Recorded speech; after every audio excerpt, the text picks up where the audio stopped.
Muy buenas tardes, sean todas y todos bienvenidos a la capacitación denominada Los medios probatorios y su valoración en cumplimiento al Plan Anual 2022 de la Escuela de la Función Judicial.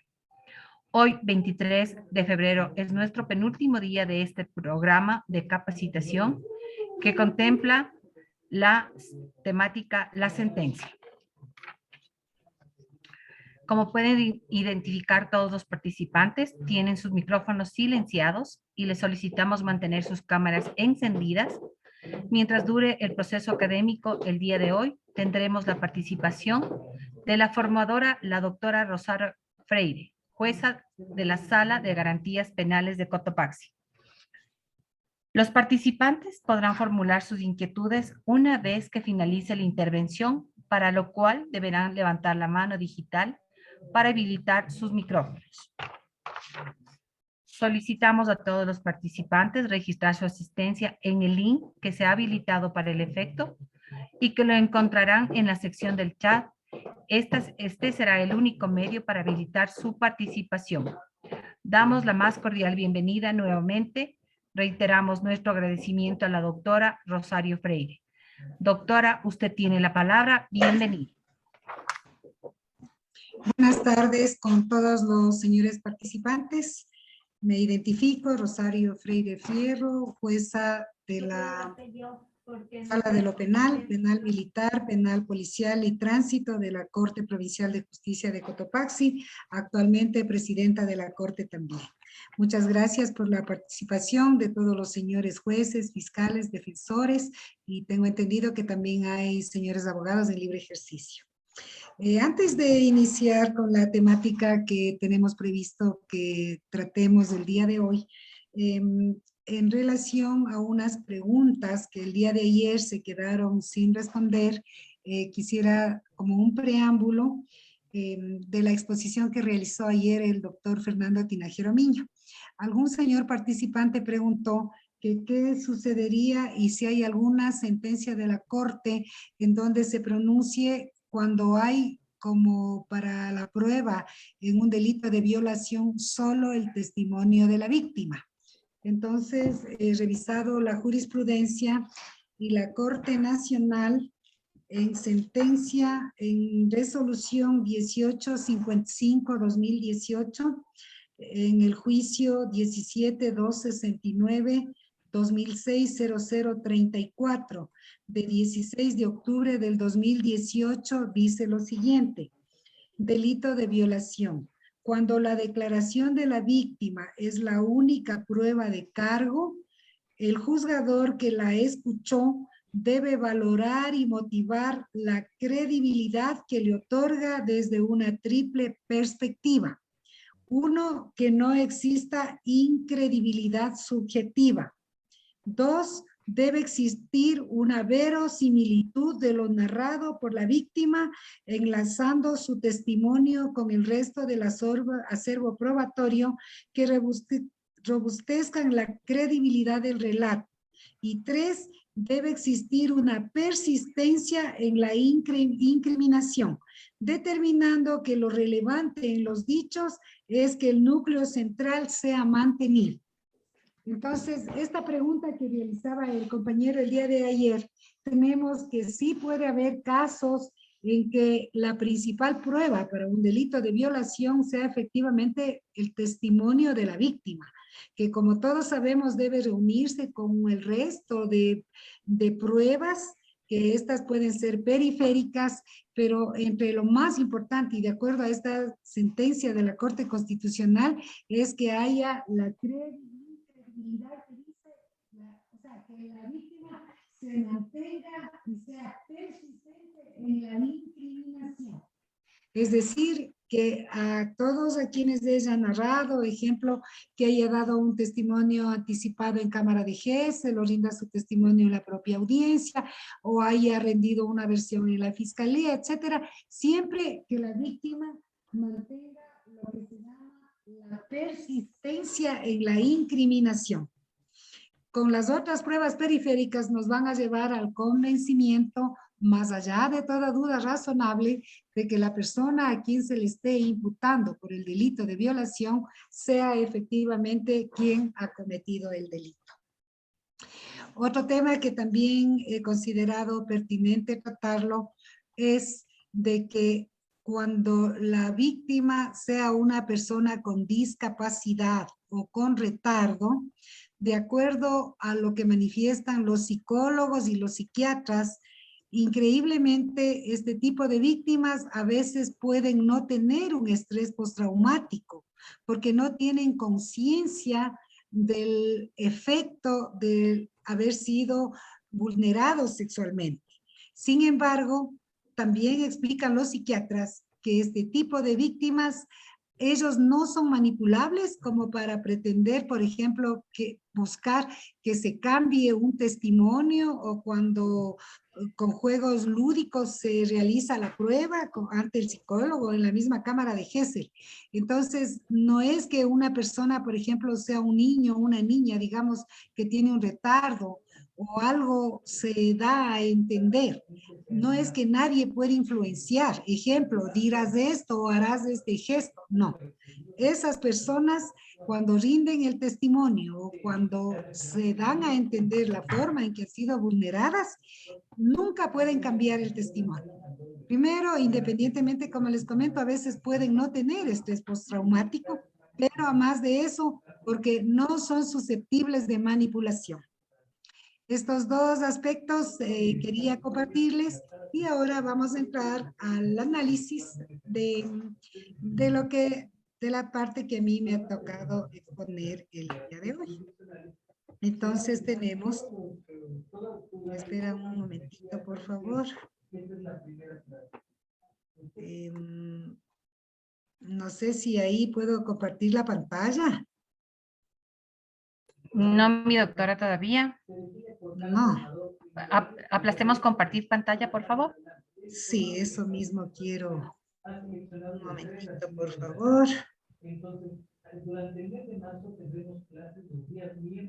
Dice, ¿está ahí ya?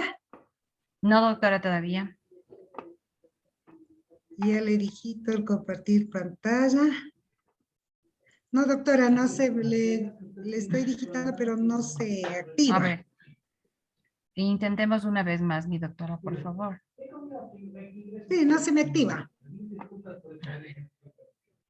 A ver, espérame un momentito. Ahí ¿Ya? está ya, doctora, ¿sí? Ahora sí. Perfecto. Faltaba esto. Listo. Ahora vamos a tratar, como ustedes están mirando en su pantalla, sobre la sentencia. Una sentencia es una resolución de carácter jurídico que expresa una decisión definitiva sobre un proceso que puede ser penal o civil. Es decir, la sentencia judicial da por finalizado un litigio o un pleito. Una sentencia es una resolución judicial que pone fin a un proceso penal. Revisemos entonces qué es la sentencia penal. El juez competente, en función de su opinión y de las leyes, declara la condena o absolución del acusado y en su caso impondrá la pena que corresponda conforme a derecho. Clasificación. De acuerdo a la doctrina, las sentencias tienen varias clasificaciones y se clasifican de acuerdo a la forma, que puede ser sentencia escrita o sentencia oral. No siempre es posible solo para algunos procesos en tratándose de la sentencia oral. Nuestro sistema penal, que tiene como prioridad, y la propia norma así lo dispone, la oralidad, tenemos que oralmente se dicta la sentencia, pero necesariamente, y por cuanto así lo determina nuestra normativa, que es el Código Orgánico Integral Penal, necesariamente debe ser redactada motivadamente y notificada a los sujetos procesales por escrito.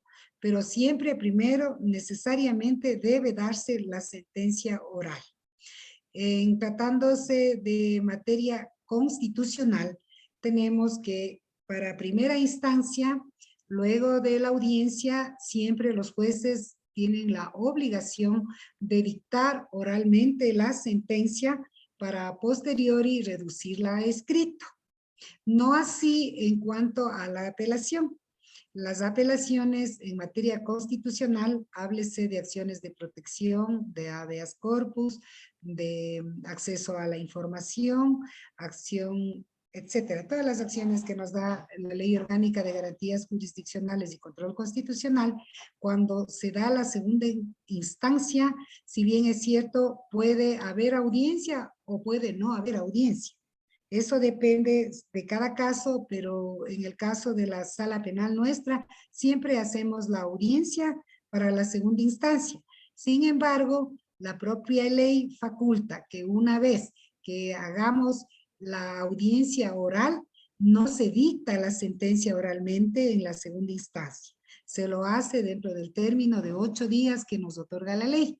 Entonces, cuando esperan los legitimados, activos o pasivos, accionados o accionantes en una acción constitucional, ellos necesariamente deben esperar hasta 8 días luego de la audiencia oral de segunda instancia para que se emita la sentencia por escrito.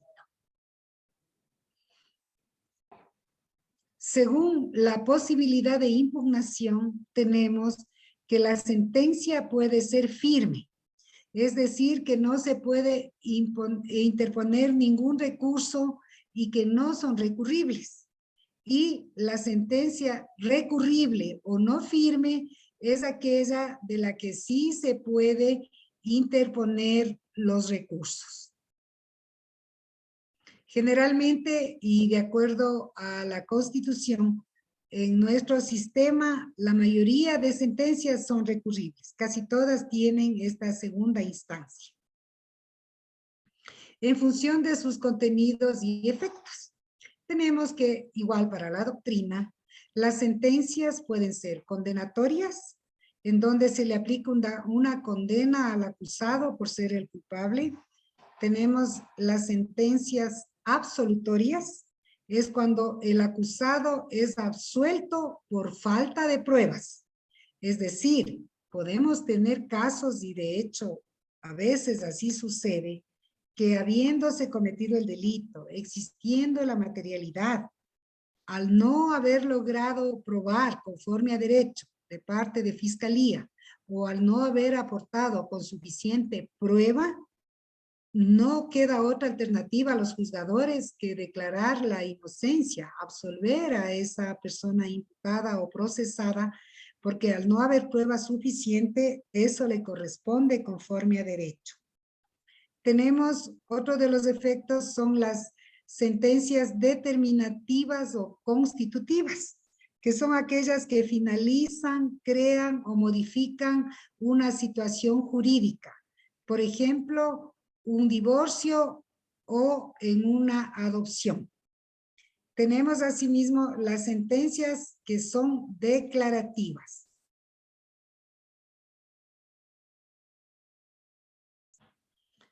Por la instancia, la doctrina dice que la sentencia puede ser de instancia única, de primera instancia, sentencia de segunda o ulterior instancia.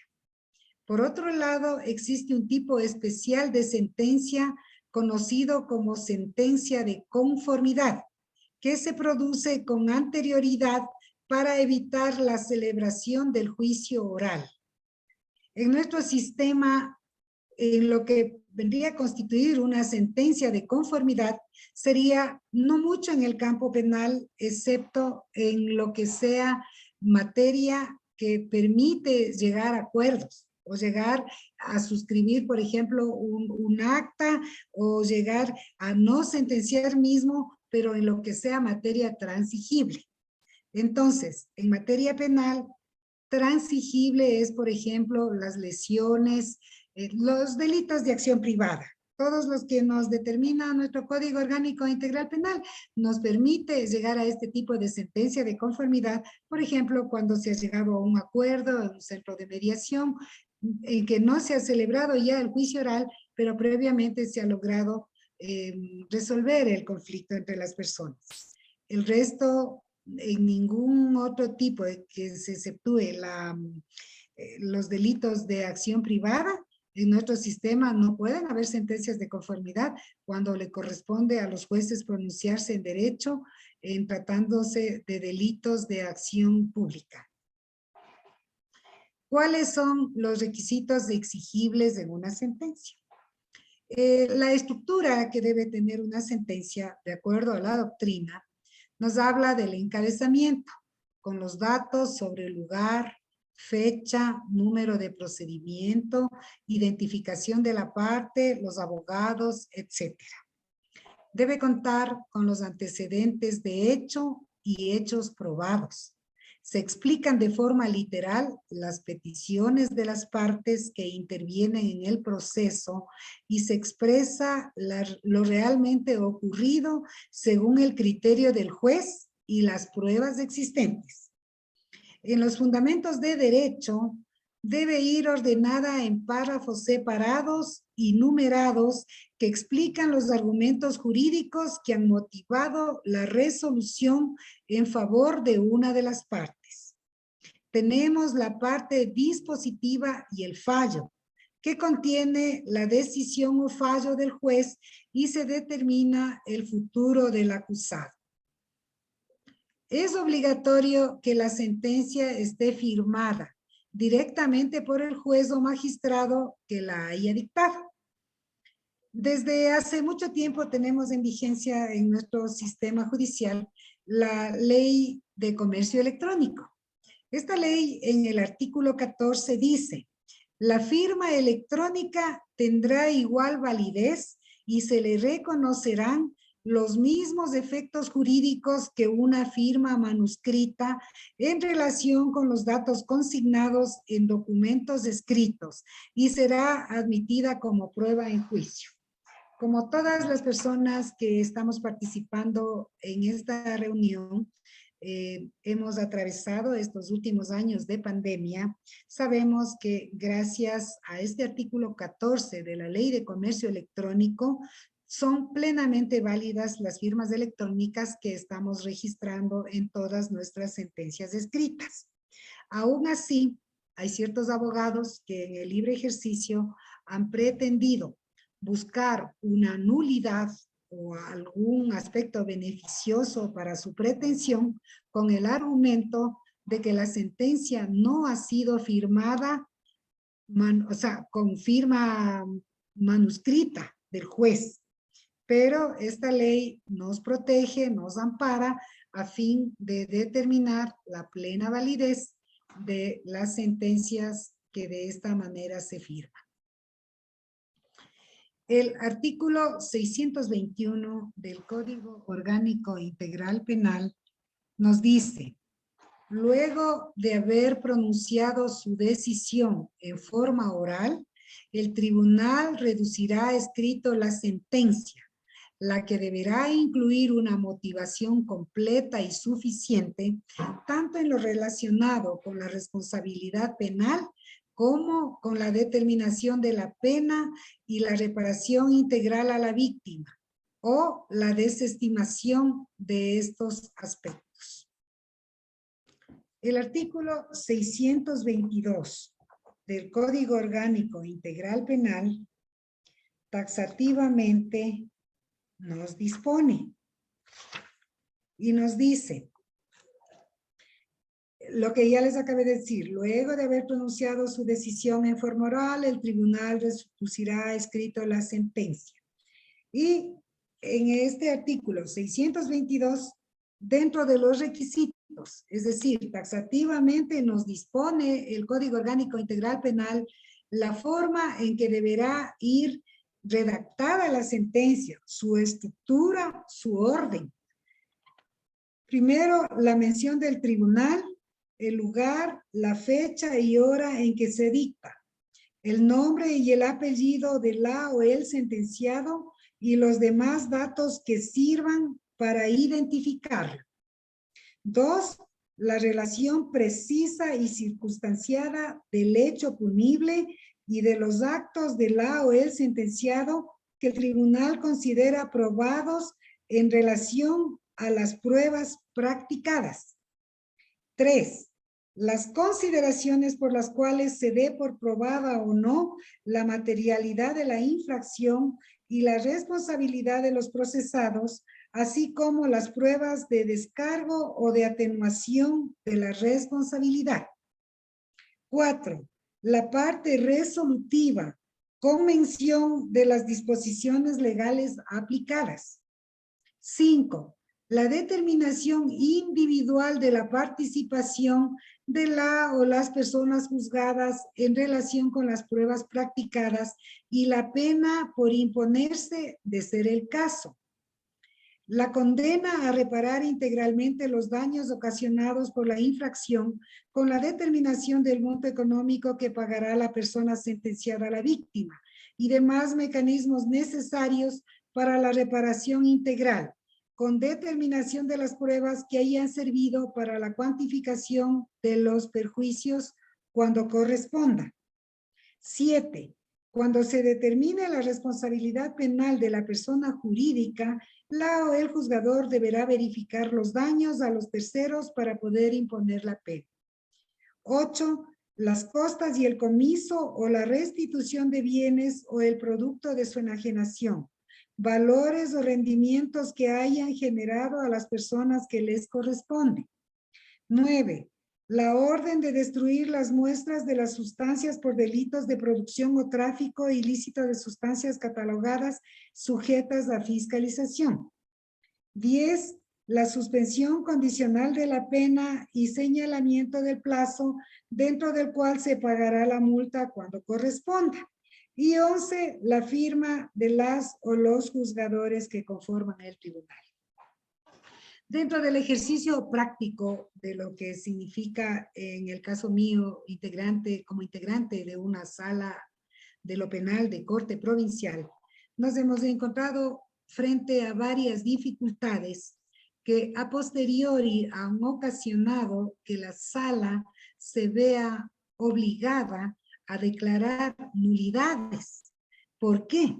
Por ejemplo, el hecho de que y asimismo lo determina el artículo 652.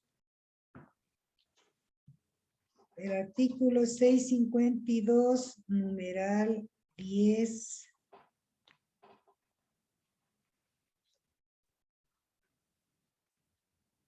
A ver, tenemos... A ver, un momentito, por favor. Sí, el 652, numeral 10, letra B del Código Orgánico Integral Penal, que al tratar de la nulidad dice, cuando la sentencia no reúne los requisitos establecidos en este código. Entonces, en las apelaciones, muchas veces los señores profesionales del derecho determinan que la sentencia venida en grado no cumple con cualquiera de los 11 requisitos que establece el artículo 622 del Código Orgánico Integral Penal y piden la nulidad.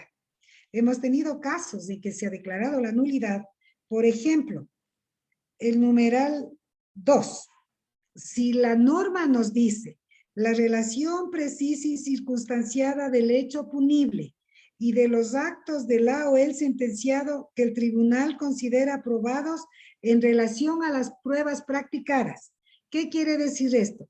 Que tanto el Tribunal de Garantías Penales o el juez de instancia, según el caso, al motivar su sentencia, necesariamente deben hacer esta relación precisa y circunstanciada en su motivación.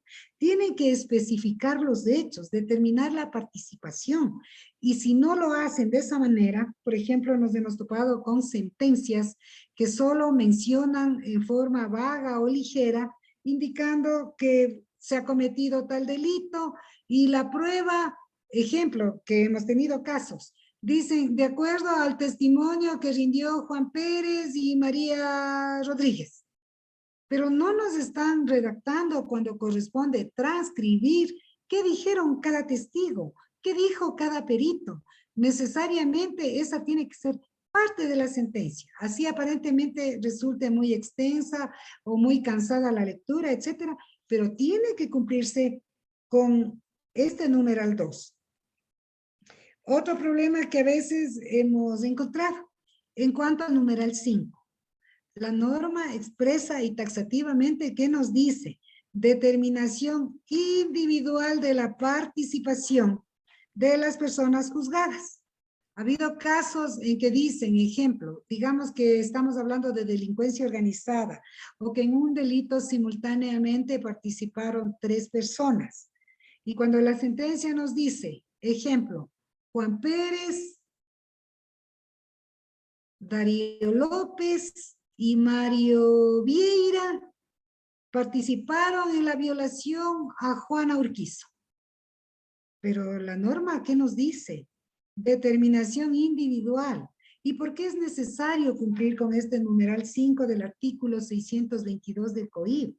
Porque necesariamente la persona sentenciada tiene el derecho a saber, primero, a que se haya probado cuál fue su participación y en calidad de qué. Entonces, va a determinar el tribunal juzgador exactamente si fue autor o si fue cómplice. Necesariamente va a determinarse qué hizo para merecer esa pena, cuánto tiempo se le aplica de pena, si es autor, si es cómplice, si acaso hay agravantes, acaso hay atenuantes. Todo eso es necesario determinar conforme el numeral 5. En cuanto al numeral 6, dice la condena a reparar integralmente los daños ocasionados. Hay sentencias que lastimosamente no consideran, o los jueces de primer nivel o los señores del Tribunal de Garantías Penales que han juzgado, en que ellos dicen se pagará daños y perjuicios, ejemplo, se reparará a la víctima, pero a veces no se especifica, por ejemplo, se supone que deben justificar los egresos, gastos médicos, gastos de psicólogos, si ha sido un accidente de tránsito que ha tenido que intervenirle quirúrgicamente, etcétera. Todo tiene que primero estar probado, pero tiene que mencionarse. Y otra cosa, también a veces no se justifica. Eso es muy recurrente y también es necesario e importante que los señores jueces, al cumplir el numeral 6 del artículo 622 del Código Orgánico Integral Penal, ellos sepan exactamente por qué sentencian en la condena y por qué los valores de la reparación. No puede ser un valor tentativo. Tiene que haber, por ejemplo, digamos que en un accidente, un delito de tránsito culposo, muere un niño. Tiene que hacer la proyección de vida de esa persona, cuánto se esperaba que esa persona algún día tenga una actividad productiva, cuánto esa persona iba a tener de ingresos, o la víctima es alguien que dejó hijos en la orfandad, hijos estudiando, cónyuge sobreviviente, etcétera. Todos esos elementos está obligado el juez a analizar para plasmar en su sentencia y para que no haya problemas futuros en cuanto a que la impugnación sea por el monto de la reparación integral de los daños ocasionados.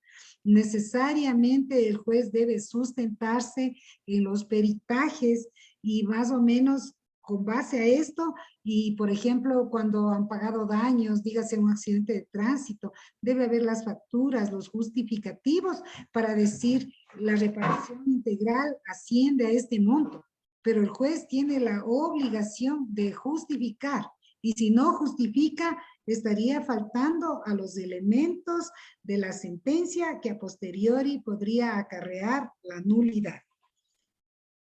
En cuanto al numeral 10, la suspensión condicional de la pena y señalamiento del plazo dentro del cual se pagará la multa cuando corresponda. También es un problema recurrente al que se enfrenta la sala, de que luego de que se ha dictado sentencia, porque la ley dice, hay un tiempo para pedir la suspensión condicional de la pena, Es decir, una vez que el señor juez de primer nivel dicta la sentencia, ese es el momento oportuno para que la persona pida la suspensión, obviamente si cumple con los requisitos que determina el Código Orgánico Integral Penal. Pero nosotros hemos tenido la experiencia que no piden en su oportunidad. El juez dicta ya la sentencia por escrito. Y en la impugnación, en la corte, dicen, señores jueces, pido la suspensión condicional de la pena. Por la oportunidad y al ser un trámite que ya no ha lugar atenderlo en forma posterior, porque ya hubo una preclusión, lastimosamente ahí la persona se queda sin poder pedir esta suspensión. Pero ha habido otros casos en que la persona ha pedido la suspensión. El juez dicta la sentencia escrita y sin embargo nada dice respecto a la suspensión. Ese hecho provoca que en una instancia superior, que es en la corte, se declare la nulidad. Porque como ya les estoy comentando, necesariamente hay una oportunidad y todo esto precluye. Y si ya precluye, como todos sabemos, ya no hay nada que hacer. En cuanto al artículo 624 del Código Orgánico Integral Penal, nos dice, la pena se cumplirá una vez que esté ejecutoriada la sentencia. En los casos de personas adultas mayores, las penas privativas de libertad se cumplirán en establecimientos especialmente adaptados para su condición. Ninguna mujer embarazada podrá ser privada de su libertad ni será notificada con sentencia sino 90 días después del parto. Durante este periodo, la o el juzgador ordenará que se le imponga o que se continúe el arresto domiciliario y el uso del dispositivo de vigilancia electrónica para garantizar el cumplimiento de la pena. Si bien es cierto, el inciso segundo del artículo 624 claramente dispone, en los casos de personas adultas mayores, las penas privativas de libertad se cumplirán en establecimientos especialmente adoptados para su condición. Y asimismo, el COIP determina que en tratándose de personas adultas mayores, solo pueden tener arresto domiciliario, pero mientras dura la prisión preventiva. Y se supone que ya el pago de la pena tiene que ser en privación de la libertad en un centro de rehabilitación.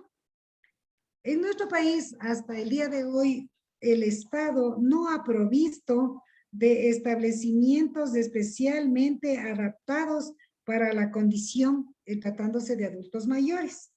El único centro de rehabilitación que cuenta con una área para adultos mayores es en la ciudad de Ambato. Pero sin embargo, no es un centro especializado como prevé la Constitución y el propio Código Orgánico Integral Penal para personas adultas mayores o personas de la tercera edad.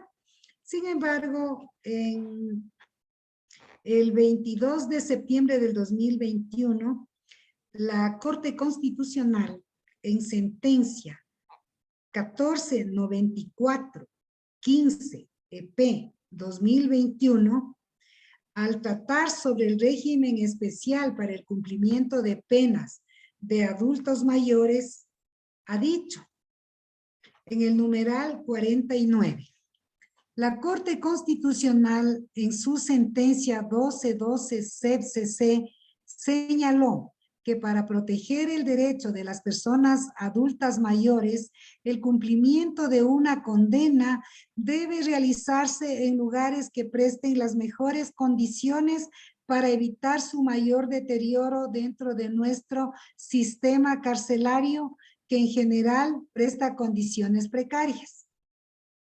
21.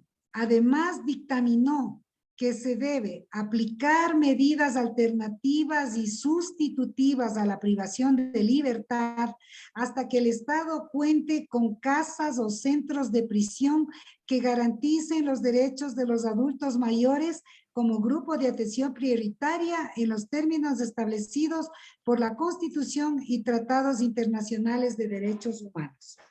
De acuerdo a esta sentencia de la Corte Constitucional, tenemos que en este momento muchas personas adultas mayores que adicionalmente padezcan de enfermedades, tienen muchas enfermedades catastróficas, otros tienen enfermedades terminales que los convierten en personas, de acuerdo a la Constitución, doblemente vulnerables, y a pesar de que la norma dice que los adultos mayores deben estar en centros o especializados o en centros de reclusión, sin embargo, hay la posibilidad de arrestos domiciliarios.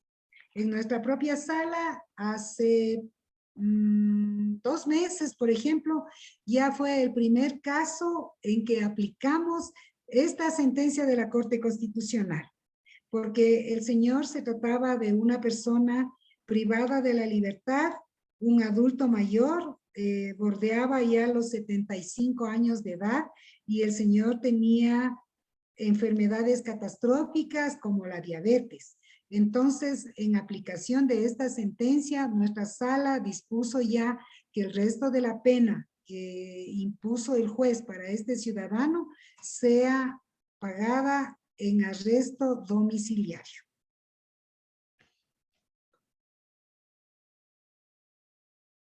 Como ya les dije, este inciso segundo en este momento queda prácticamente inaplicable porque el Estado no ha provisto de los centros especiales para adultos mayores y también se da la situación de que estas personas, primero por todos los conflictos que ahora se viven en los centros de rehabilitación, que es de conocimiento de todos, y los riesgos que corren esas personas, muchos han salido ya muertos de los centros de rehabilitación. Entonces, ahora sí, la Corte Constitucional en los últimos meses y a raíz de los conflictos suscitados en los centros de rehabilitación, la Corte está dando una especial atención para las personas privadas de la libertad, concibiéndolas como personas sujetas a doble vulnerabilidad de acuerdo a la Constitución. Hasta aquí, si hay alguna pregunta, alguna inquietud, estoy presta a absolver previo a continuar con mi exposición.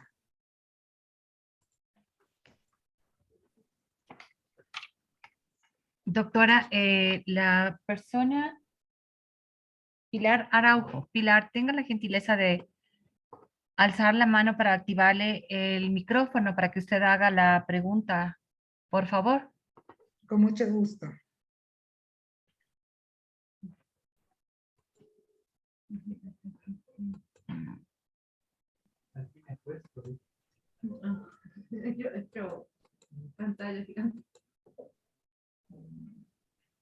Pilar, active su micrófono, por favor.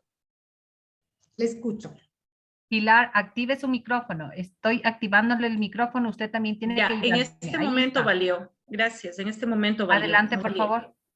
Buenas tardes con todos. Doctora, Buenas tardes. yo hice unas 3 consultas por mensaje.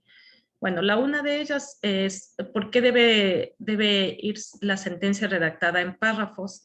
Si, bueno, hasta donde yo tenía conocimiento, al dejar espacios puede ser susceptible de alguna adulteración la misma. Esa era la una pregunta. No sé si sigo con las otras o me Vamos respondes. absolviendo para que no se nos acumule. Ya. A ver, lo que hablé yo de la sentencia redactada en párrafos, en realidad es parte de la doctrina. Nuestra norma penal expresamente no nos dice. Obviamente, por la seguridad se ha estilado que a punto seguido se continúen cada uno de los considerandos y así se lo redacte. Pero ahora es muy común, por ejemplo, la propia Corte Constitucional y la Corte Nacional están estilando sacar sentencias en párrafos. Aparentemente es hasta más estético y como se supone que usted hace un sistema informático, no creo que alguien Además, con el sistema informático actual se supone que contamos con mayores seguridades, como para decir que alguien introdujo parte de una información o añadió algo. Creo que ahora ya la sentencia, el momento que sale, es en el sistema informático y eso ya aparentemente no es vulnerable. Pero sin embargo queda a criterio, no hay una estandarización, pero yo he visto, por ejemplo, en sentencias internacionales, en sentencias de España, ellos muchos redactan en un sistema de párrafos y aparentemente es para que haya mayor estética, que se vea bonita la sentencia. En Ya. Colombia, lo propio. Y la Corte Constitucional nuestra y la Corte Nacional están ya emitiendo sentencias en párrafos y con espacios. Otras son de seguido. Entonces, no hay ninguna norma que nos obligue la una u otra forma. Por mayor seguridad, muchos jueces siempre prefieren que sea de corrido. Nosotros, por ejemplo, en mi sala, nosotros las sentencias les sacamos en párrafos y no esperamos que no vulneren el sistema informático como para que se introduzca alguna información que no corresponde. Pensaría que no. Ya. Gracias, doctora. Gracias, doctora. La siguiente pregunta era relativa a, usted dijo que debe hacerse constar, bueno, y así dice, ¿no? Los requisitos de la sentencia respecto de la reparación integral.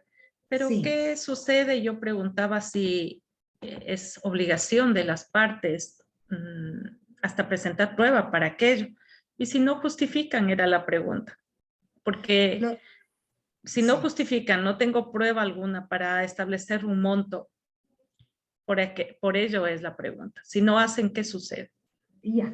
Ha habido casos, bueno, hay sentencias y sentencias. Lo ideal es cumplir con la norma, so pena de que a posteriori pueda acarrear una nulidad, porque si la norma es taxativa, como ya dijimos, derecho penal, ¿qué nos dice?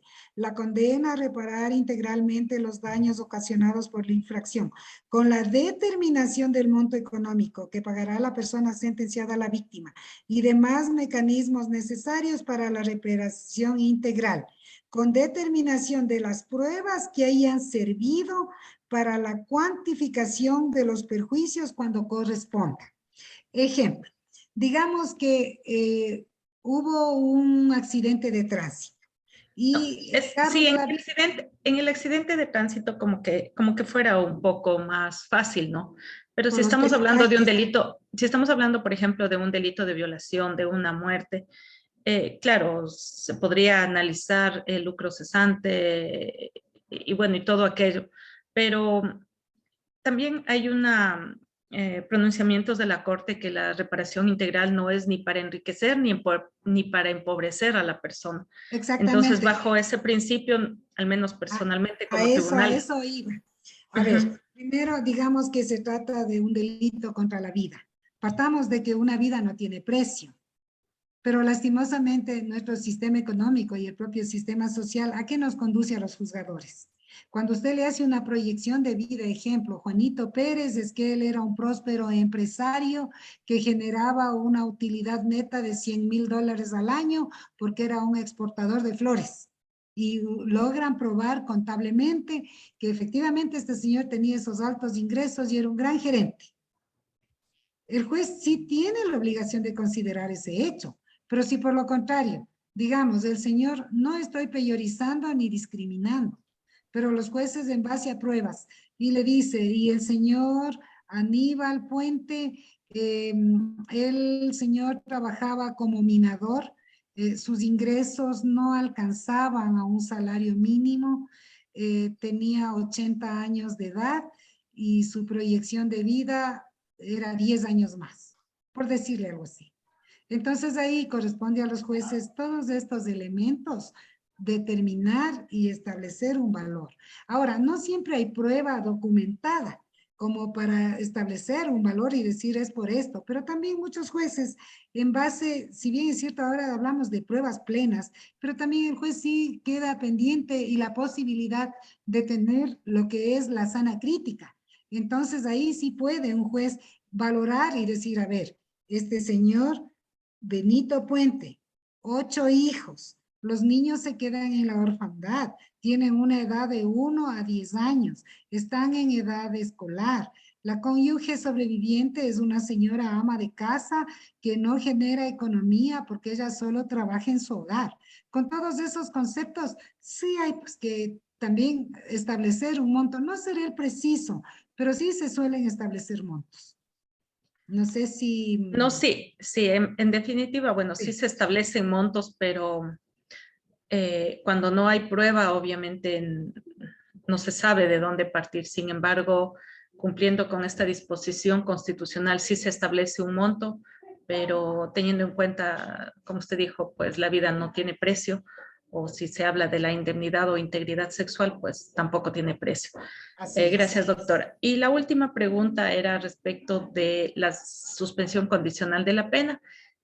Usted decía que ya precluyó la posibilidad de solicitar cuando ya se escuchó la sentencia dictada por un tribunal. Y yo también comparto ese criterio, pero la pregunta era que si se presenta, si es absolutaria, ratificatoria de inocencia eh, por parte del tribunal, va con recurso de apelación por fiscalía, digamos. Y en la sala revocan esta sentencia y dictan una sentencia declarando su responsabilidad. Y ahí en la sala, como es la primera sentencia que se va a dictar con carácter condenatorio, ¿procede o no la suspensión condicional de la pena? Esa era la pregunta. A ver, el artículo 630 del COIP taxativamente, ¿qué nos dice? Nos dice la norma: la ejecución de la pena privativa de la libertad impuesta en sentencia de primera instancia se podrá suspender a petición de parte en la misma audiencia de juicio o dentro de las 24 horas posteriores. ¿Qué estamos diciendo? En el caso que usted ha mencionado, la primera instancia sobreseyó a la persona. Subió con sobreseimiento impugnado por fiscalía. Entonces, bueno, no sobreseimiento, sino declaratoria de inocencia. declaratoria de inocencia. Ya, con la declaratoria de la situación jurídica de inocencia sube a la sala. La sala revoca esa declaratoria y juzga. Ahí la sala se convierte en sentencia de primera instancia, porque ahí es que se está juzgando. La norma es la misma. Oralmente en ese momento, la persona, si desde luego cumple con los requisitos como para que quepa la suspensión, pide la suspensión o dentro de las 24 horas. ¿Y qué corresponde a los juzgadores dentro del término legal? Que sea parte de la sentencia hablar de la suspensión. Así es. Yo comparto su criterio.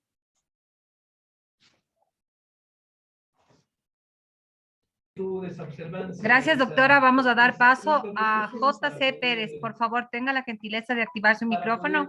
Para poder interactuar con el expositor. Doctor José Álvarez. Gracias, adelante. Buenas tardes, doctora. Muchas gracias. Doctor, mi consulta es la siguiente. Bueno, aquí tuvimos un caso de una jueza que fue suspendida y luego destituida. La misma había dictado sentencias dentro de contravenciones penales de violencia intrafamiliar, en las cuales se declaraba el estado de inocencia de las personas que defendíamos. Sin embargo, esta jueza no dejó notificando las sentencias por escrito. Al hacerse cargo del despacho, otro juez solicitó la nulidad desde antes del inicio de la audiencia. Entonces, la pregunta es la siguiente.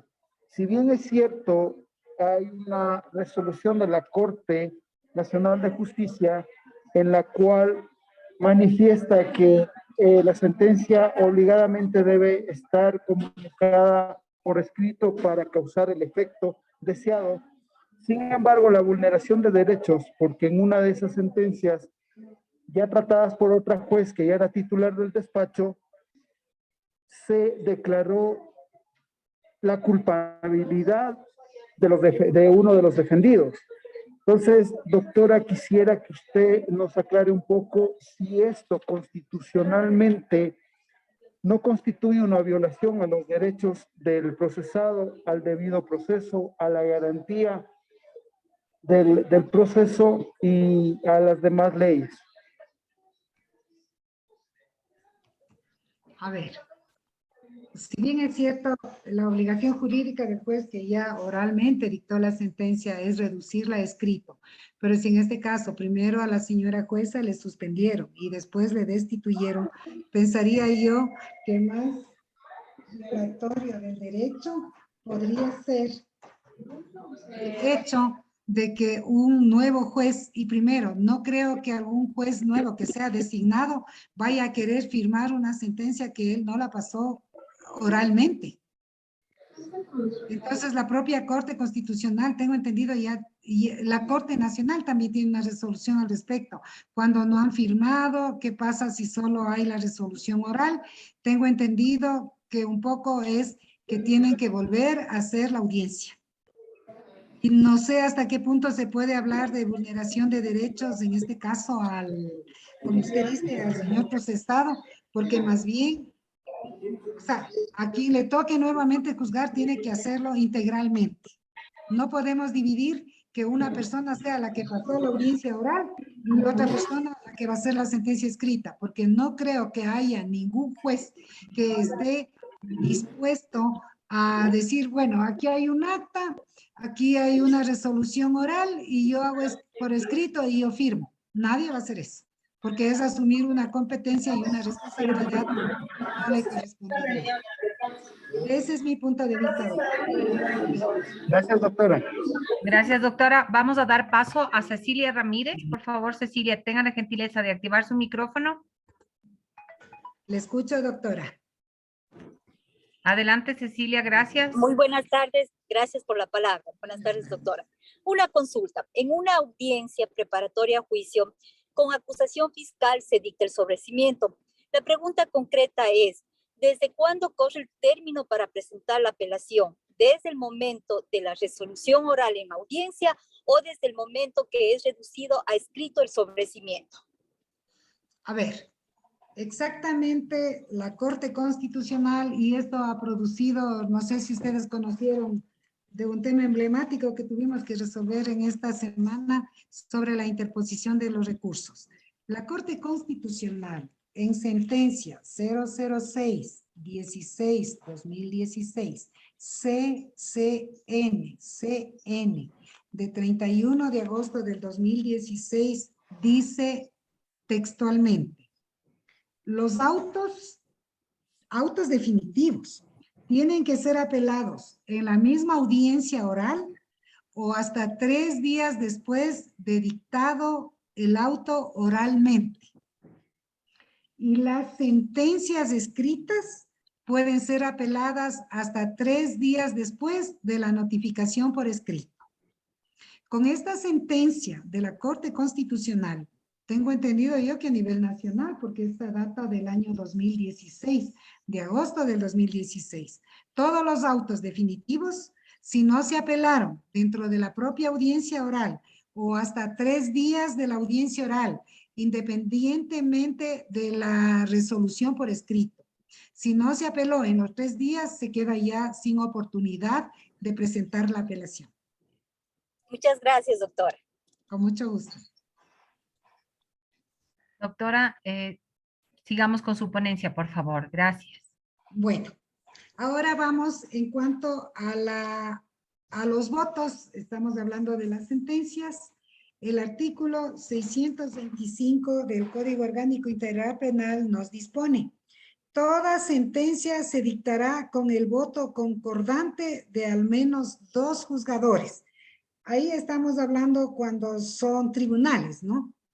Entonces, para que una sentencia sea favorable o desfavorable, con sanción o sin sanción según el tipo, mínimo debe tener 2 votos. Con 2 votos favorables, la sentencia que se llama votos de mayoría, ¿no?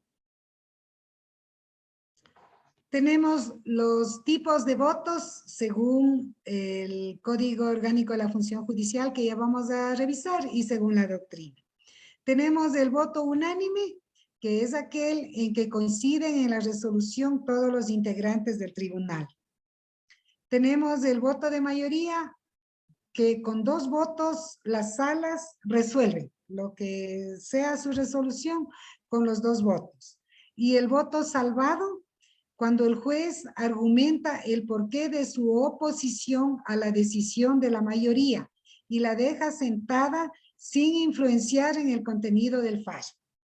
Como todos conocemos, el voto salvado no tiene mayor repercusión dentro de lo que es ya una sentencia, porque con los 2 votos de mayoría, la sentencia queda ya dictada. Sin embargo, en los análisis que se suelen hacer, por ejemplo, digamos que un trámite fue a casación y un voto hubo de minoría. Sin perjuicio de eso, los señores abogados de la defensa, para su argumento, para su defensa técnica, muchas veces dicen, señores, hubo un voto de disquisición que fue el voto salvado del doctor fulano. Y él dijo esto. Y el voto salvado un poco le viene a dar elementos al abogado de la defensa para pretender conseguir una casación, por ejemplo.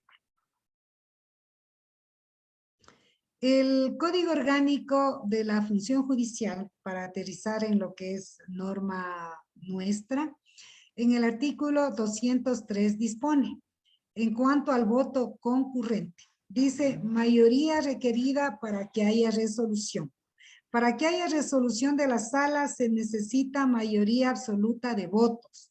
De no obtenerse esta mayoría, se llamará a los conjuezas y los jueces. En caso de que tampoco se logre mayoría, el presidente de la Corte Nacional o de la sala, según el caso, tendrán voto dirimente. Entonces, para que haya una resolución, necesariamente tiene que haber una mayoría, porque si bien es cierto, resulta un poco atípico, pero sí se han dado casos en que hay 3 criterios diferentes. No logran ponerse de acuerdo, no logran el voto de mayoría, entonces ahí estamos frente a la disquisición que es necesario configurar la sala con un conjuez y si tampoco se logra la mayoría, interviene el presidente de la Corte o el presidente de la sala. El artículo 204 del Código Orgánico de la Función Judicial, al tratar del voto salvado, dice, la jueza o juez que disintiere de la mayoría en las resoluciones del tribunal o sala emitirá su voto salvado con la expresión de la causa de su discrepancia. Tanto el fallo de mayoría como el voto salvado deberá ser suscrito por todas las juezas y jueces o conjueces y conjuezas que hubieren votado bajo pena de destitución si de hecho se resistiere alguno a firmar, en cuyo caso, con la anotación de esta circunstancia en el proceso, la resolución seguirá su curso legal. El artículo 204 del Código Orgánico de la Función Judicial, como estamos verificando, tiene una sanción muy grave para aquel juez que no quiera firmar la sentencia. En calidad de jueces tenemos la obligación jurídica de firmar y quien no quiere, en tratándose de un integrante de un tribunal, le corresponde la destitución. Tenemos el voto concurrente. El voto concurrente surge cuando el juez o magistrado está conforme con la decisión del caso, pero discrepa de algún elemento en la motivación o con el criterio expuesto en la sentencia. Un típico ejemplo de voto concurrente puede ser el siguiente.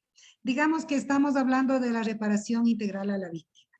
Mientras en la sentencia que va a ser firmada por los 3 jueces, dicen para nosotros la reparación integral a la víctima por tratarse de que era una niña con discapacidad, que producto de la violación resultó embarazada y lo agraviada que resulta esta, para nosotros la indemnización, la reparación integral debería ser de $100,000. Sin embargo, el tercer juez dice, no, con todo el daño causado a esta víctima y en tratándose de que el agresor es el señor dueño de la hacienda y tiene mucho dinero, para mí esa reparación integral a la víctima tiene que ser por $500,000. Ese es un voto concurrente. Entonces, todos están de acuerdo en todo, pero hay un punto de discrepancia y ahí va la frase. Entonces, en la sentencia se estila poner, la decisión. Y sin embargo, en una parte, voto concurrente del doctor Juanito Pérez, quien respecto a la reparación integral manifiesta. Y ahí se consigna la información de lo que, de la parte que hay la discrepancia de ese juez o la disquisición. Tenemos, ahora vamos a hablar, ¿hasta aquí alguna pregunta? Pueden irlas haciendo de una vez para, si desea alguien alguna pregunta. Por favor, tengan la gentileza de levantar la mano para poderles activar el audio.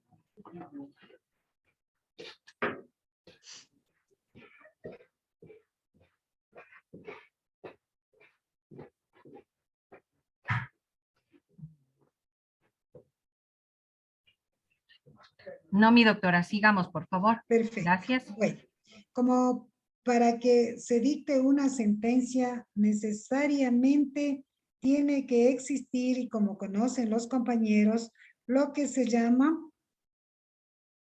el nexo causal. ¿Qué nos dice la norma?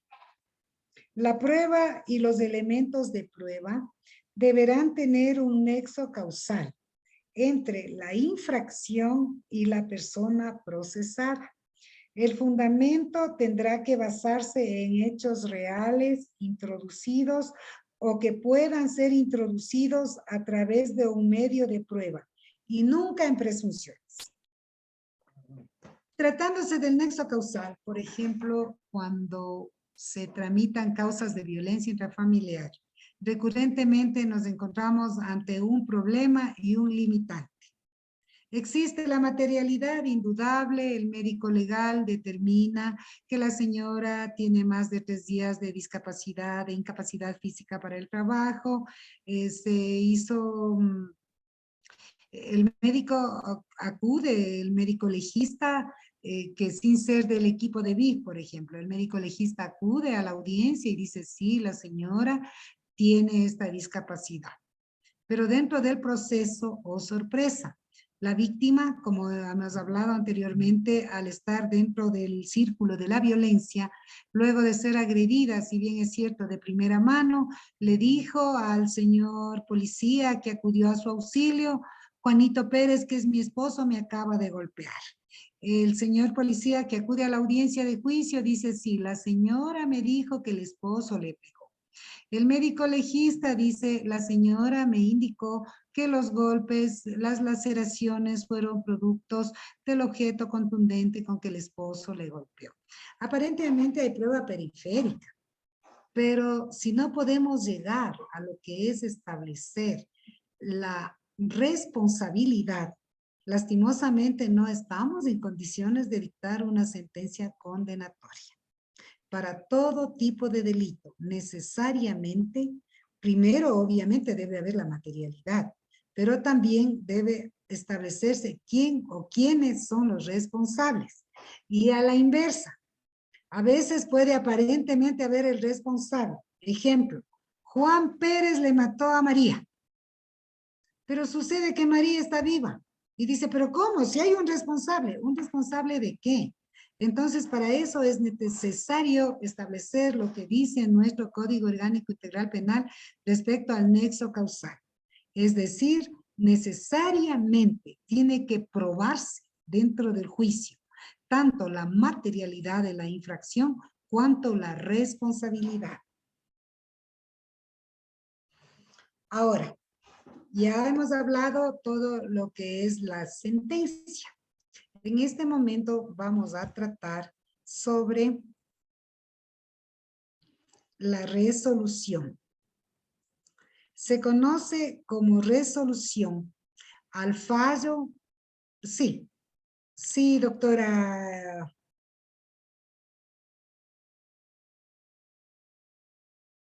Debe transcurrir el tiempo necesario cuando su cuerpo se haya recuperado. Sí, Active su audio, por favor, Pilar. Gracias, muy gentil. Una pregunta hablando de las sentencias. Bueno, en la Amazonía obviamente no. Y bueno, también sucede eso en la sierra. Hay gran cantidad de personas que pertenecen a nacionalidades indígenas. Y bueno, en base a lo que dispone el 169 de la OIT, que se debe preferir las penas no privativas de libertad cuando se trata de estas personas.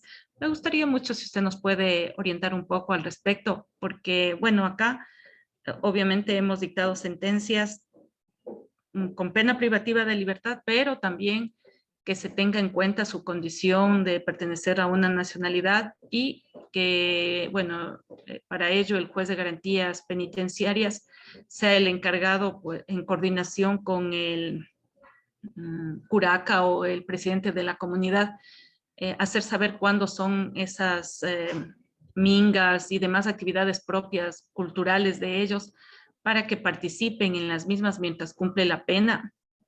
Sobre eso, no sé si podría, o es tal vez en otro punto, o podría ayudarme usted aquí. No hay problema. A ver, Gracias. el tema de la justicia indígena, apartamos que es un tema muy sensible al que nos vemos abocados los jueces al momento de tratarlo. Si bien es cierto, el artículo 169 de la OIT, creo que es el artículo 10, si mal no recuerdo, dice que para estas personas integrantes de pueblos y nacionalidades indígenas se preferirá otras medidas antes que la privación de la libertad, y esto tiene que ver directamente con su cosmovisión, con su cultura, etcétera. Pero también nos encontramos frente a otra circunstancia. Aquí en Cotopaxi al menos eso sucede. Primero, tienen que reunir requisitos, porque la propia Corte Constitucional, en el caso de la Cocha, por ejemplo, ya se ha pronunciado. Hay otro caso de Pastaza también, ya se han pronunciado. No solo es el hecho de denunciar. Aquí muchas veces, luego de cometer el delito, por ejemplo, tuvimos un femicidio. El señor era quicho hablante de Panzaleo. La esposa también. Pero da la casualidad que esta pareja vivían en la ciudad de Pujilí. Ellos residían en ese lugar. Decían ser indígenas, pero no había una prueba de que ellos pertenezcan a esa comunidad. Otra cosa, ellos deben seguir teniendo esas costumbres, viviendo dentro de la comunidad, deben ser miembros, ellos tienen sus organizaciones. Cuando se está procesando este tipo de personas, generalmente los propios líderes comunitarios, de acuerdo a la ley también y a lo que ha dicho la Corte Constitucional, ellos tienen la obligación legal de pedir la declinación de competencia. Pero ojo, tampoco en todo hay declinación de competencia, porque muchas veces es aparentemente más fácil querer justificar. Ahorita mismo yo estoy con un caso en que un muchacho violó a una muchacha. Los padres obligan, los padres prácticamente fueron obligados por los líderes comunitarios a que acepten una reparación de $1000 y para que con eso ya se arregle, aparentemente. Al siguiente año el chico le vuelve a violar a la muchacha y la chica ya adolescente, ella misma como víctima reclama a su madre y dice, mamá, yo no estoy de acuerdo con esto. El trámite ya va a la fiscalía, se empieza a procesar como corresponde. ¿Y qué sucede? Que la primera instancia le declara inocente a este joven. Vino la apelación a mi instancia. Como teníamos nosotros esa duda, elevamos formalmente una consulta a la Corte Constitucional sobre el alcance, porque, por ejemplo, en el caso de la Cocha, la Corte textualmente ya dijo, en tratándose de delitos contra la vida, no ha lugar la aplicación de justicia indígena. Ojo. Hay otra que también en cuanto a violaciones, perdón, a violaciones no, solo en delitos contra la vida y en cuanto a violencia también. No opera la justicia indígena para querer justificar una violencia intrafamiliar, especialmente en contra de las mujeres. Entonces, hay que cumplir requisitos. Si se supone van a pedir la declinación de competencia o dentro del proceso o ya una vez que la persona está sentenciada. Y si está sentenciada, si nuestra propia ley, ¿qué nos dice en cuanto a violencia, por ejemplo? No hay arreglos, no hay acuerdos, no hay medidas alternativas. La persona tiene que pagar con libertad el haber cometido la violencia intrafamiliar. La única excepcionalidad con el inciso segundo del 159 del Código Orgánico Integral Penal, solo en el evento de que no haya días de incapacidad para el trabajo en la víctima, solo en ese evento se le puede dar un trabajo comunitario. Pero hemos tenido casos en que, hasta donde yo conozca, no creo que los jueces estén otorgando en aplicación del 169 de este convenio de la OIT, porque, por ejemplo, ha habido casos de homicidios. Y ellos dicen, para nuestro criterio, lo más oprobioso, lo más insultante para nuestros integrantes es que estén pagando la pena en la cárcel. Permítannos que se les dé unos ortigazos, que carguen pesos, se les bañe con agua fría y ya. Entonces ahí no. Igual hubo otro caso que se pronunció en su momento la Corte Constitucional, específicamente el agresor era un señor, a ver, la niña víctima era indígena, pero el agresor era una persona mestiza. El abogado, con intencionalidad que no era la más adecuada, quiso irse por el lado de la justicia indígena y dijo que este pobre señor lo que estaba es con los diablos de encima y que a él provocó ya que la comunidad le juzgue. A este señor le dieron 10 latigazos, le bañaron en agua fría y después le rociaron pétalos de rosa, porque dijeron que su espíritu estuvo confundido. Entonces, ¿resolveremos así una violación o un asesinato? Es mi pregunta un poco, pero yo le veo muy forzado querer aplicar el 169 para delitos tan graves. Sí, estamos de acuerdo que en los delitos graves que van en contra de derechos humanos no puede aplicarse la justicia indígena. Solo era más el tema ya en la parte ya de la sentencia cuando son pertenecientes a las nacionalidades y en aplicación al 169 de la OIT. Bueno, yo también discrepo ahí porque comparto el criterio suyo cuando hace referencia, especialmente si son delitos graves como la violación. Y bueno, y digo esto porque ya hemos tenido sentencias en que no se ha considerado el tema de la interculturalidad y nos han declarado la nulidad. Por eso es que yo digo que discrepo de aquello, porque es clara la Corte Constitucional cuándo procede y cuándo no procede a aplicar la justicia indígena, pero me voy al hecho mismo de que como son parte de las nacionalidades, se debe tener en cuenta el 169 de la OIT al momento, pero ya de imponer la pena y que cumpla, o como decir, cumpla la pena en la cárcel, pero dentro de ese periodo que él está en la cárcel, también se le permita asistir a sus mingas, a sus otras actividades propias, ¿no? Sí. Pero ejemplo, yo, sí. pero yo ahí también discrepo, porque ¿cómo puedo yo disponer que vaya a la comunidad a seguir haciendo las mingas y las otras actividades propias de su cultura, cuando ahí de pronto está la víctima? Sigue viviendo la víctima, entonces sería revictimizarle. Entonces yo no comparto eso, pero como le digo, ya hemos tenido sentencias en donde han declarado la nulidad justamente por esta partecita que le indico. Por eso era la pregunta.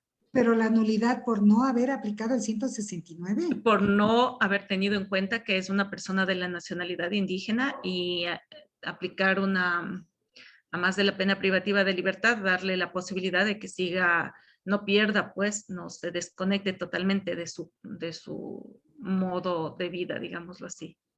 Claro, porque ahí estamos frente a otro problema. A los jueces, primerito, lo que nos toca es siempre analizar en contexto.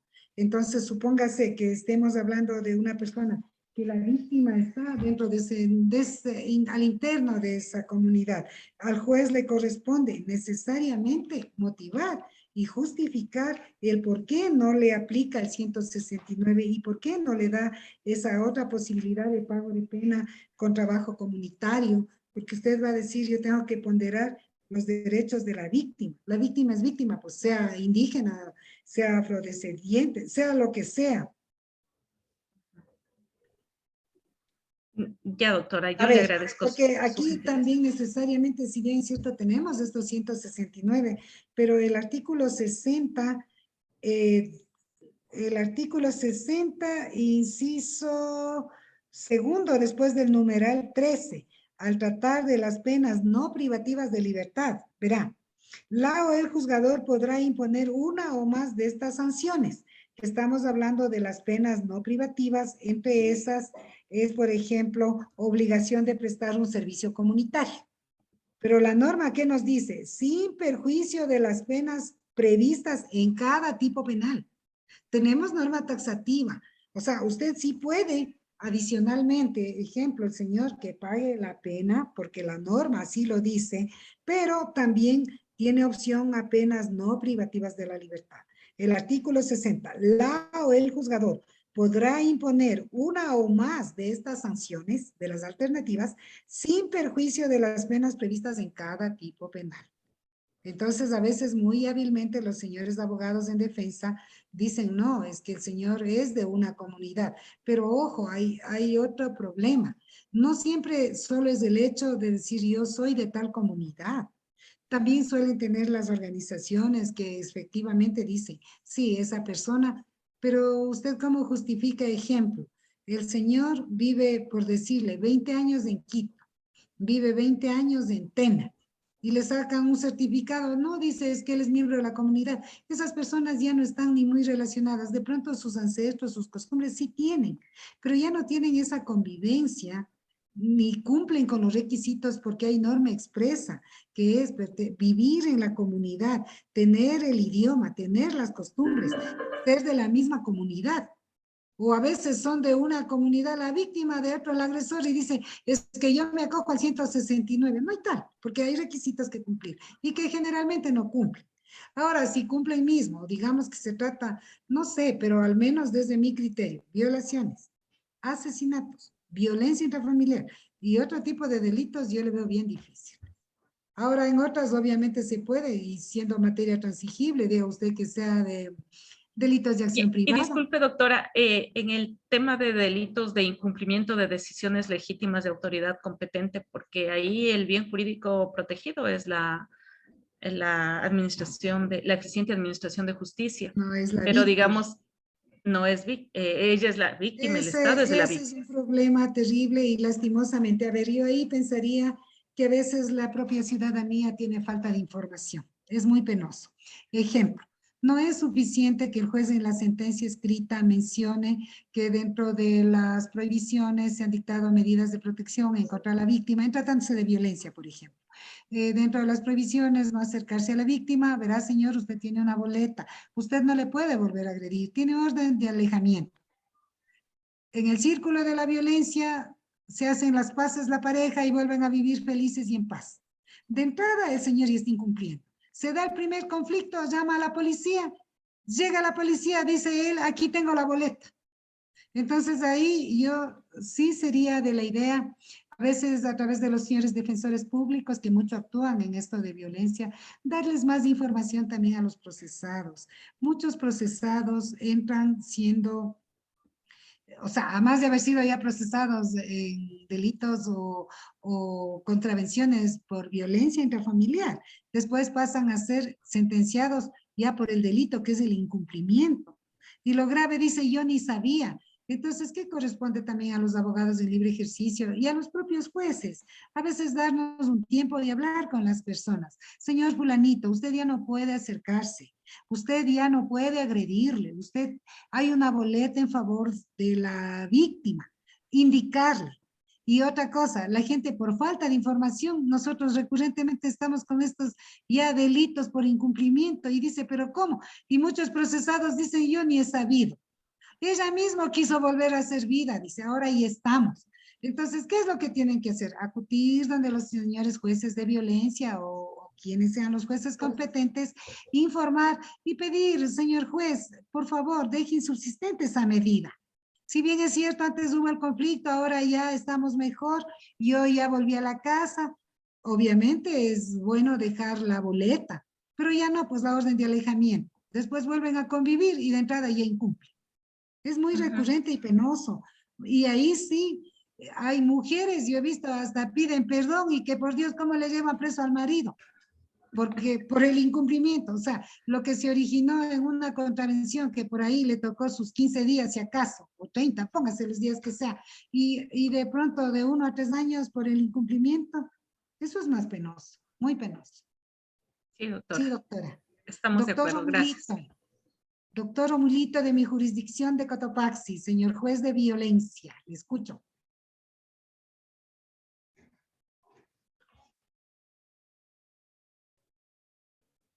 Vamos a dar paso a Rómulo Núñez. Por favor, Rómulo, tenga la gentileza de activar su micrófono.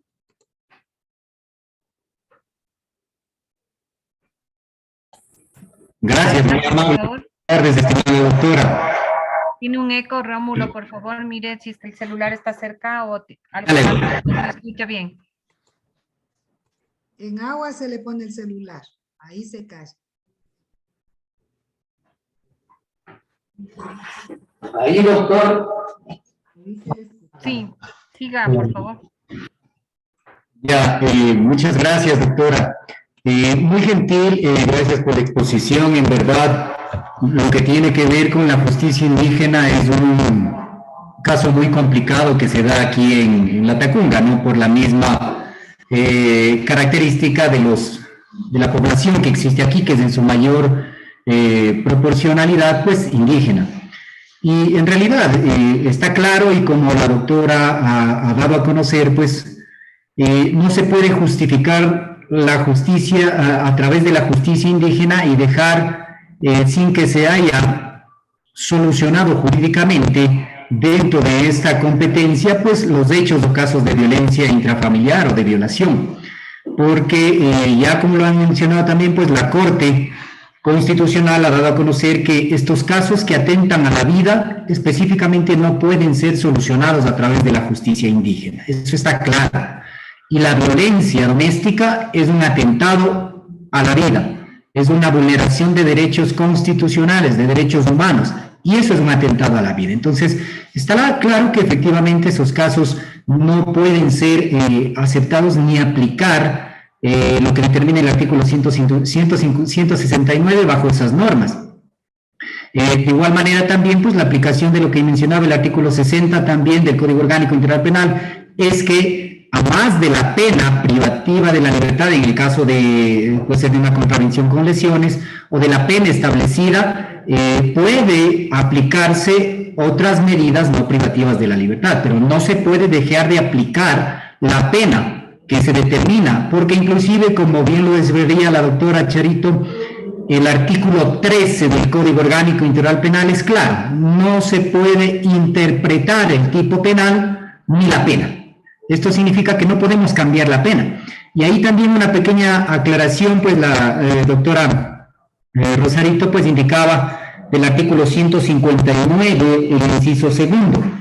Este artículo en la contravención de violencia contra la mujer.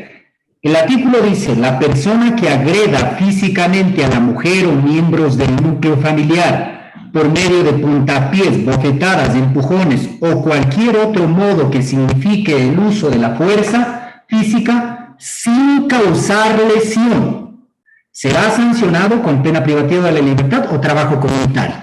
Es entonces en este tipo penal en donde hay la facultad del juzgador de establecer sea una sanción de pena privativa de la libertad o de trabajo comunitario. Es el único tipo penal, y de igual manera también las agresiones verbales. Es importante también aclarar, mi doctora, tal vez fue un lapsus, aquí no dice que no debe existir incapacidad para las actividades de la vida diaria. El texto dice sin causarle lesión, no sin causar incapacidad. Entonces, hay lesiones que causan incapacidad y hay lesiones que no causan incapacidad. Por ejemplo, un rasguño a nivel del brazo, un moretón en el brazo, en la pierna, que a veces, siendo lesión, no genera incapacidad. Entonces, ahí no entraría en el inciso segundo, porque obviamente la norma del inciso segundo y el tipo penal conforme al artículo 13 dice que no haya lesiones, no que no haya incapacidad. Tal vez, como digo, hay un pequeño lapsus y no se entiende de esa forma. En cambio, el inciso primero sí le dice, si hay un daño o incapacidad para las actividades de la vida diaria, es decir, dos disyuntivas. El inciso primero entonces abarca el daño o que este daño tenga incapacidad para las actividades de la vida diaria. ¿Por qué? Porque la norma, porque el legislador específicamente determinó que puede haber lesiones que no dejan incapacidad para las actividades de la vida diaria, u otras que golpes como jalones, empujones que no dejan lesión. Entonces, es esa la normativa y sí sería importante también pues considerar esos aspectos para la aplicación de lo que es el trabajo comunitario. Entonces, no podemos cambiar el tipo penal y eso está claro en ese sentido. Y aparte de aquello también que se tocó el tema el incumplimiento de las disposiciones legítimas de la autoridad. En realidad un tema complicado, pero que sí ha favorecido en muchas circunstancias a varias víctimas que han sido constantemente agredidas. Esto ha permitido de que haya un alejamiento, en realidad, ya por parte de los denunciados, porque se les explica, se les da a conocer, se les dibuja en pocas palabras, inclusive teniendo en consideración el tipo de persona que a veces es, se les da a conocer de forma clara que no pueden acercarse. Así la esposa, la pareja les llame, les busque, les ruegue, no pueden acercarse porque el hecho de acercarse conllevaría a un incumplimiento. En muchas ocasiones se ha pretendido justificar de que es que la esposa mismo le buscó, es que la víctima mismo le rogó, le llamó, le obligó en pocas palabras. Pero es importante, como digo, y como hemos dado a conocer a los denunciados, de que no pueden acercarse cuando se emite específicamente esta medida de prohibición de acercamiento. Pero también se les ha explicado cuándo pueden acercarse, cuando hay la medida del numeral 3 o del 4 o del 9. Eso permite realizar las actividades normales o de pareja o continuar con la vida de pareja solamente con el impedimento de que se vea algún tipo de agresión o de violencia. Entonces, esa es una característica que nosotros aquí en Cotopaxi hemos adquirido porque sí hemos tenido esos inconvenientes que llegan a decir que no sabían, pero al escuchar las grabaciones de los audios, al inclusive ver la sentencia en la parte resolutiva donde se expresa y se le dice claramente, se le indica que el incumplimiento de esto puede acarrear un delito de hasta 3 años de prisión, entonces esa persona ya debe estar consciente. Lo que falta es un poco más de educación, un poco más de conciencia y de deconstrucción de lo que es la violencia contra la mujer, porque considerábamos o consideran muchos hombres pues de que no importa las medidas de protección, con tal que es la esposa y regresan porque ellos así lo desean. Entonces sí, son aspectos muy importantes y ese tema específicamente del trabajo comunitario del artículo 169 de la OIT, pues se ha generado varios conflictos con los abogados que han pretendido hacer uso de aquello, abusando, como lo ha dicho la doctora Rosarito también, pues, y sin justificación alguna, ¿no? Muy gentil, doctora, esas pequeñas aclaraciones y muchas gracias, felicitaciones por la exposición. Muchas gracias, mi querido Rómulo. También muchas gracias a su aclaración. Usted es el experto en violencia intrafamiliar y efectivamente el inciso segundo solo nos habla de que no se haya causado lesión a la víctima. En ese punto sí es posible que la persona pueda dictársele trabajo comunitario. Muchas gracias. Gracias, doctorita. Muy gentiles. Gracias.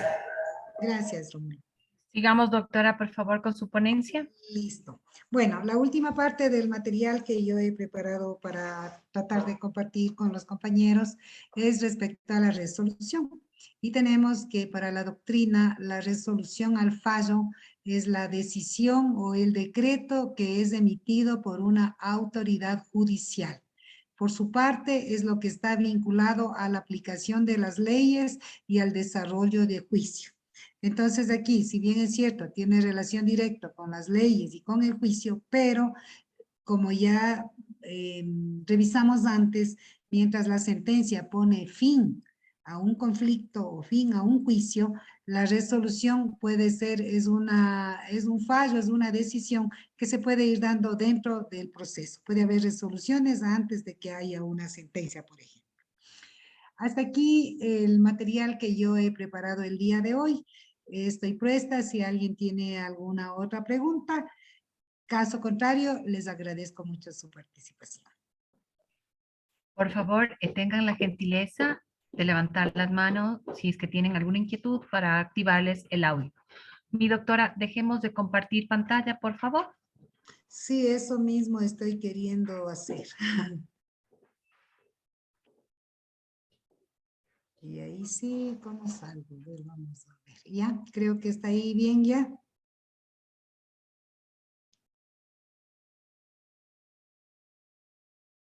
¿Está bien ya ahí, doctora?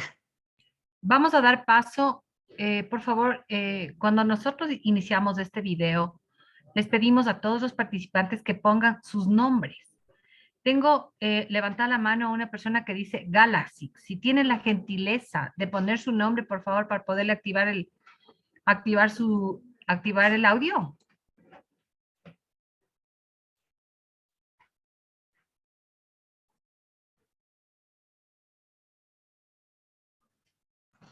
Le escucho, doctora. Active su audio, por favor.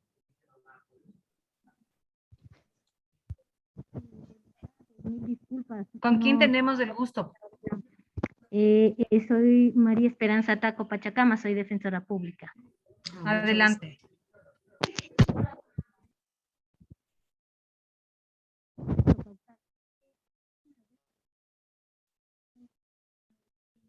Tiene la palabra, doctora.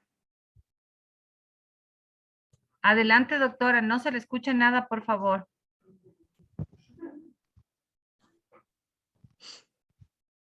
No. Actívele el audio, por favor. No, está activado el audio. Está con el audio activado la doctora. ¿Es un problema que usted tiene en su máquina, doctora, por favor?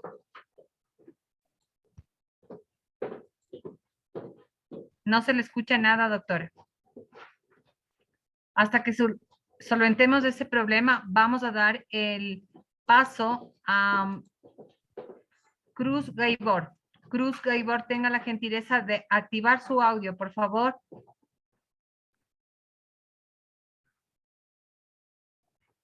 Adelante, por favor. Active su audio. Ya. Adelante. Sí, buenas tardes. Soy secretaria del Juzgado de Violencia y quería hacer una consulta a la doctora. El testimonio anticipado dice el artículo 560 que debe reducirse a escrito. Y quería conocer, porque si es una prueba que se practica por parte de Fiscalía, ¿qué secretario ahí le correspondería reducir a escrito? ¿El secretario de Fiscalía o el de la Judicatura? Gracias. A ver. En cuanto a quién debe reducir a escrito, desde mi punto de vista, primero todas las funciones, funcionario viene de funciones, y las designaciones de las labores a cada uno, generalmente tenemos manuales. Entonces, yo no conozco si entre el manual de funciones, por ejemplo, de los secretarios de fiscalía o de asistentes de fiscalía consta el reducir a escrito un testimonio anticipado o, a ver, el testimonio anticipado realizado en la Cámara de Gesell, dice usted. Sí, doctora, ese mismo. Ya, ahí intervienen, tengo entendido, el secretario del juzgado, el psicólogo, el médico. Correcto, Dentro de las funciones, yo no sé, me parece a mí que el secretario de juzgado es quien transcribe el acta del testimonio.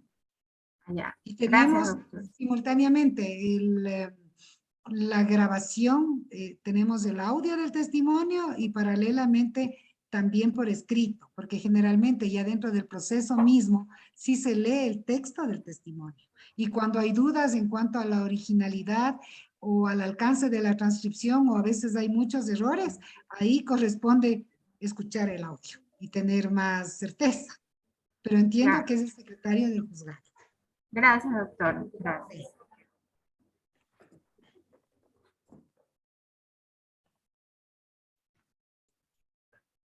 Por favor, si tienen otras inquietudes, levanten las manos para poderles activar.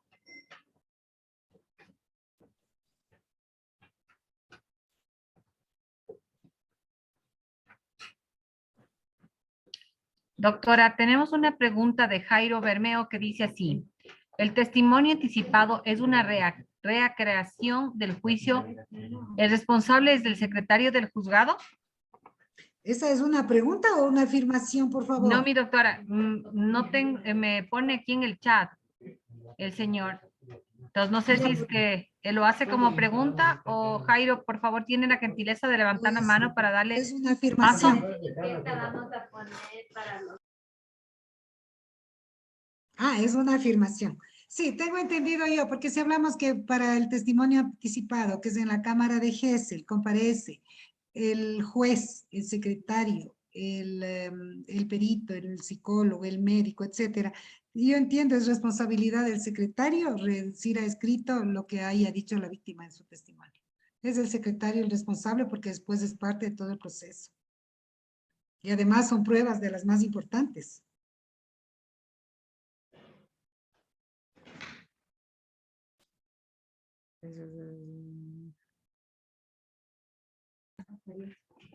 Si me puede, por favor, ¿quién más tiene otra inquietud, otra pregunta? Para darle paso, por favor.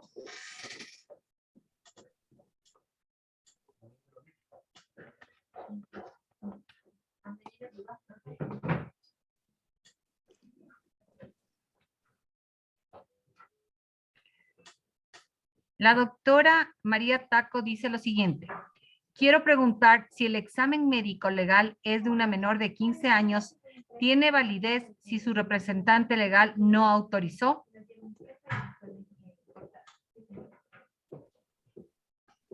El examen médico legal es para una menor de 15 años. Ajá. Pero es mayor de 14 años.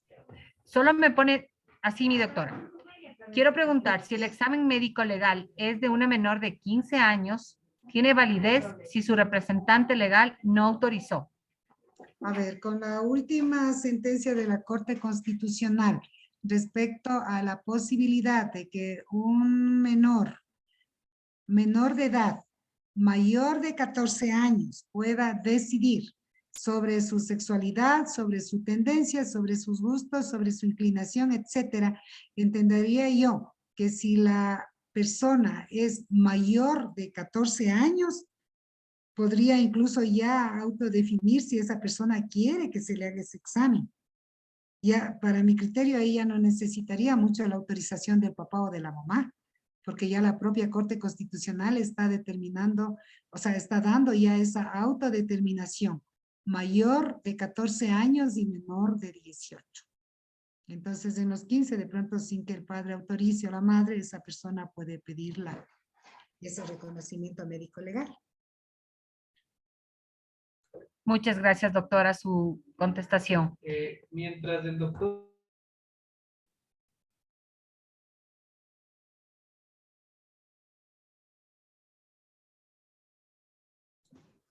Mi Perfecto, doctora, perfecto. agradecemos su ponencia. Damos por terminada esta tarde. Gracias, les agradecemos a todos por su puntualidad y su participación. Que tengan una buena tarde. Muchas gracias con todos los señores participantes. Buena tarde. Gracias, doctora.